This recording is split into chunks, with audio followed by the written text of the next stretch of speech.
I want to give you guys a closing statements before we leave out. I want Samir, you can go ahead first if you have anything else you want to say before you leave, and then next Abu Yusuf, inshallah.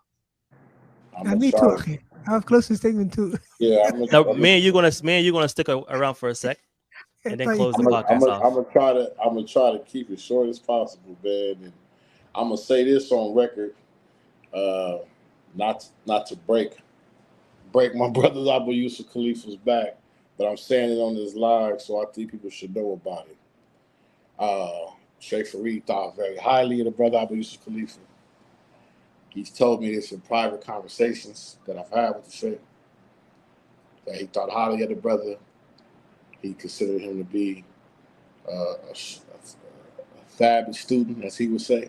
You know what I'm saying? And he would make dua for the brother in his absence. You know what I mean? And sometimes people will come to Shaykh Fareed and they'll ask him about him. And he said, "No, I think the brother's a good brother and he's serious about this deen and his dawah."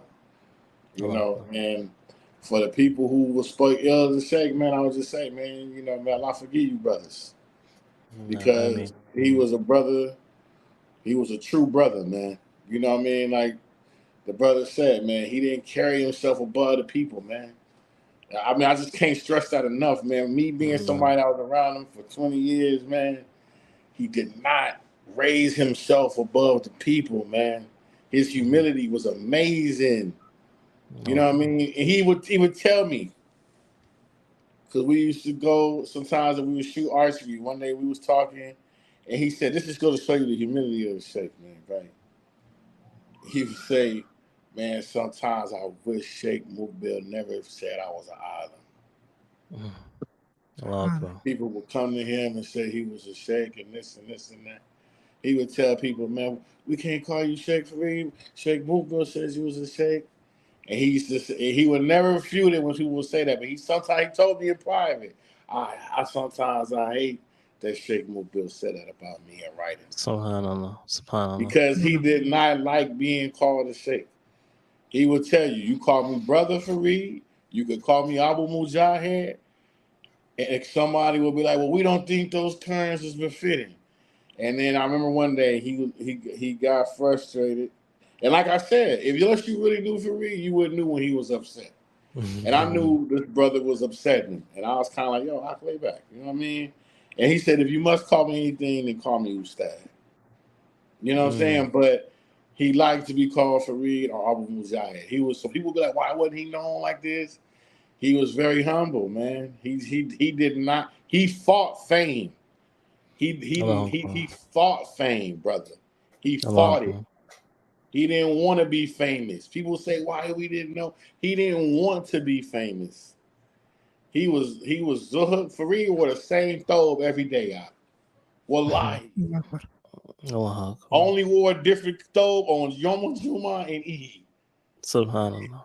Other than that, he wore the same thobe every day, brother. This is real, man. Like, he wasn't into fame. That's why I said you gotta have an attitude of servitude, man. Fareed was a servant. He served the people. You come to him to talk, he listened. He didn't raise it like the brother said. It's true. Fareed would vacuum the masjid out. He would sweep the masjid. You know what I'm saying? Sometimes people will ask him, "What we can do to get closer to the law?" He'll quote the narration of the Prophet Sallallahu Alaihi Wasallam praying the Janazah Salat on the black woman who would clean the masjid.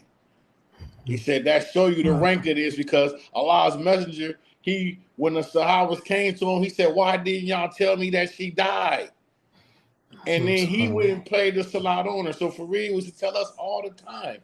This shows you the status of cleaning the masjid.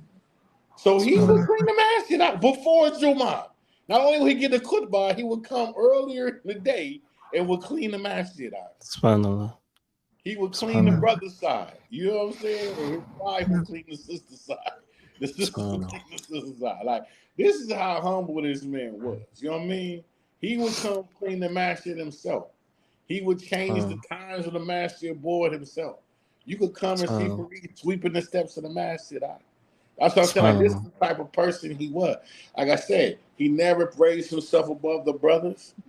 You know, like they said, you could come into the masjid, you wouldn't know who was who. He'd be sitting on the floor, he be sitting around brothers, and you like that's how he was, man. His character was like, man, it was golden. Like I said, he made everybody feel. That's why everybody out here we sick, we hurting. He made everybody feel important, man. Everybody. He never made somebody feel. Even when you was wrong, he had a way of correcting you. That was so fatherly. You know what I'm saying? Like, you know what I'm saying? I was in a situation I was dead wrong. And he grabbed me by my wrist and said, "Come here, big brother. Let me talk to you. Sit down." You know what I mean? Like, even when that's what I'm saying. Like, even when he was correcting you, he honored you. You know what I'm saying? Like, he didn't never look down on you. Brother, no one that I've ever saw. Like I said, usually when you be around somebody that long, you're gonna see a chink in their armor. You know what I'm saying? Like, I've been around Fareed 20 plus years. I have never seen this man be inconsistent. You know what I'm saying? Like, his behavior was consistent all the time. So it's like, I would just want to say that, man. Like, the brothers that's in this role to be in Talab M, be serious about your studies, because that was him, and treat the people good, man, because that's what he did. He treated everybody good, man. That's why even here in Los Angeles, even our little bit out, they respected Fareed. No, I heard that. Yeah. And you can even see it. You can even see it now online. How many different people from all different walks of life, man. Even I'm saying, even giving their condolences.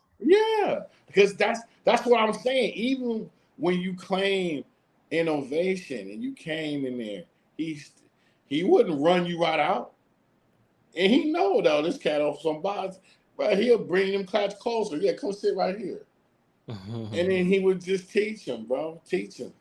Like I said, everything you're saying, Akhi, subhanAllah, is just testament to him.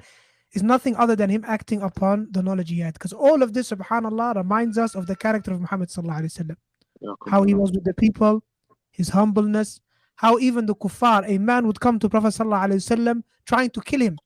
The Prophet ﷺ would be soft with him. The guy came to take his life. How would Prophet ﷺ deal with him? And how would he walk out? He would walk out as a companion who believes in him, subhanAllah.